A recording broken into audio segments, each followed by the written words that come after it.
তাহলে দেখো ফ্রেন্ডস, আজকে এটা কী মাছ আমি নাম জানি না, কিন্তু খাই, যেগুলো পছন্দ সেগুলো খাই। হ্যাঁ, পাঙস ট্যাংরা মাছ। দেখা বাবু এদিকে আয়। তো দেখতেই পাচ্ছ আমার ছেলে ক্যামেরাটা ধরেছে, আর ওই ছোটো মানুষ যেভাবে ক্যামেরাটা ধরছে একটু কিছু মনে করো না। তো দেখো এই পাঙস ট্যাংরা মাছটা তোমার দাদাভাই নিয়ে এসেছে আজকে বাজার থেকে কিনে।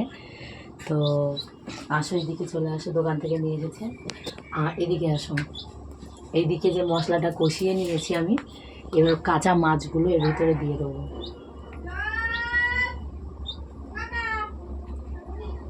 তো পাঙস ট্যাংরা মাছ কে কে এইভাবে খেয়েছো একটু কমেন্টে জানাবে। বাবু ভালো করে এই মাছটা দেখাস, হ্যাঁ শোনা।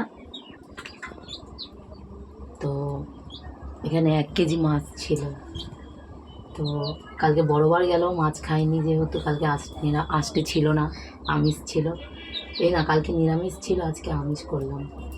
তো বলো কমেন্টে কেমন হয়েছে, ঠিক আছে।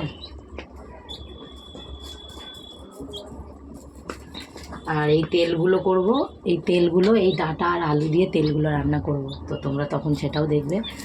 আর কেমন হয়েছে একটু জানিও, ঠিক আছে। তো আমি এটা ঢাকা দিয়ে দেবো। তো মাছটা আপাতত এখন কদিন বাকিতেই খাচ্ছি দোকানে, যেহেতু ওই সমস্যা হয়ে গেল আমাদের বিষয়টা, টাকাটা, এর জন্য এখন দুদিন বাকিতেই খাচ্ছি। তো টাকাটাও তাড়াতাড়ি শোধ করতে হবে, খাচ্ছি তো কী আর করা যাবে, ভাবতে পারছি না। তো যাই হোক, তোমাদের যদি ভালো লাগে আর এইভাবে যদি তোমরা কেউ পাঙস ট্যাংরা রান্না করে থাকো তো অবশ্যই কমেন্টে জানাবে। তো চলো দেখতে থাকো, আমি এটাকে ঢাকা দিয়ে দিই। তো তোমাদের ভালো লাগলে তোমরা জানিও, ঠিক আছে। এই যে পাঙস ট্যাংরার ঝোল হচ্ছে, কেমন হচ্ছে একটু জানাবে কমেন্টে। তো আমি এটাকে এবার ঢাকা দিয়ে দেবো, কিছু আগলা রাখলে হবে না, এই ঢাকা দিয়ে দিলাম।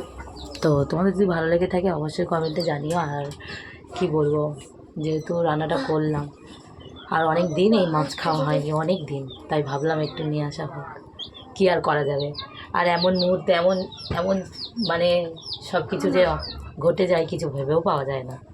তো তার ভিতরে খুশির খবর, দুটো 10 টাকা দামের দুটো মুরগির বাচ্চা কিনেছি, 20 টাকা নিয়েছে। তো ভীষণ ভালো, একটা উপরে রয়েছে, ঠিক আছে।